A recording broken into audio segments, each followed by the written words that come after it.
Going through airport security can be a nerve-wracking and intimidating experience, especially if you're brand new to flying or if it's just been a while. In either case, this video is going to cover which items you'll need to take out of your bag when going through airport security so that you can be prepared and feel less stressed about the process.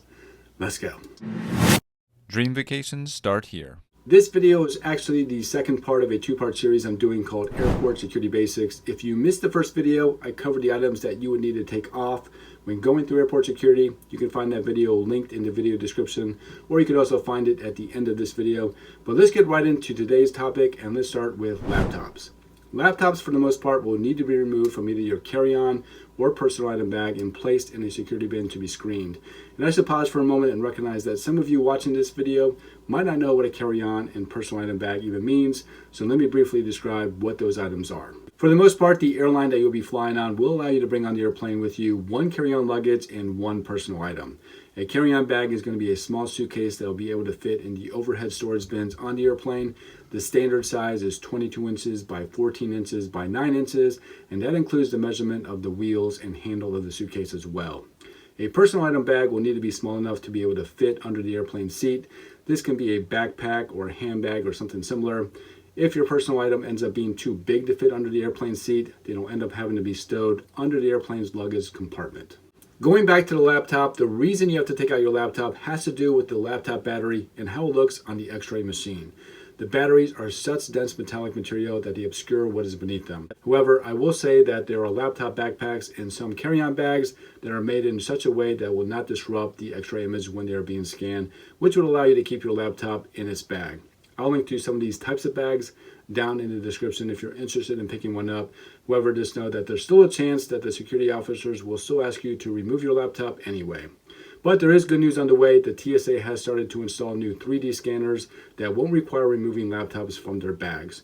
Right now, they're only at a handful of airports, but more and more of them should be getting installed in the near future.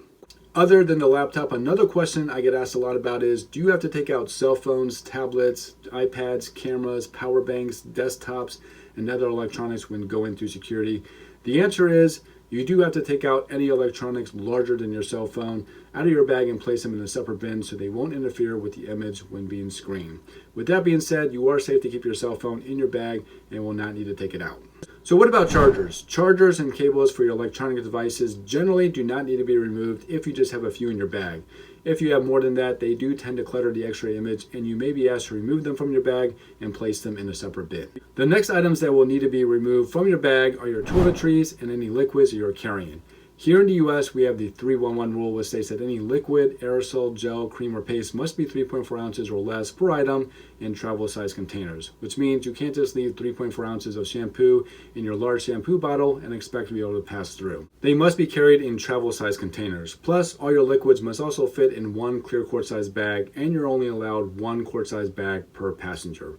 This rule is very similar to what other countries follow as well, so if you're worried about being able to get through security from the country you're visiting, more than likely you're not going to have a problem. Now, this rule does not apply if you're checking a bag with the airline. If you're checking a bag, you can pack as many liquids and gels as you'd like.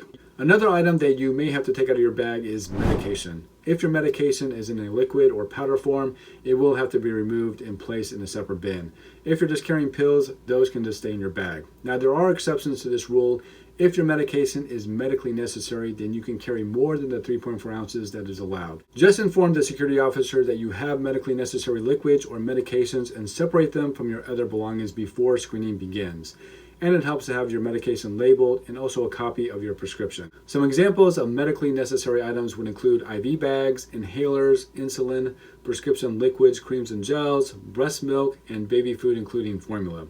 I do have a full video that covers the rules for carrying medication and medical devices through security in much more detail. So if you want to check out that video, you can find a link for it in the description. Another question I get asked a lot about is, do you have to take out food at airport security? And as long as it doesn't violate the 311 rule, you can carry food with you through security. And it doesn't have to be in its original packaging or an open. As long as it doesn't contain a liquid, gel, or cream, you should be good. I would just avoid putting any condiments on your food if you're trying to bring something like a sandwich through security. You can usually pick up these items from one of the restaurants once you're inside the secured area. And just so you know, peanut butter is considered a liquid according to the TSA, so you make sure you avoid that one as well. And again, I do have a full video on TSA rules for food if you want to get the specifics about which food you can and cannot take with you through security. If you missed part 1 of this video series, you can check it out here, or you can catch one of my other videos that may be helpful to you as well. Thank you so much for watching, and I hope to catch you in a future video.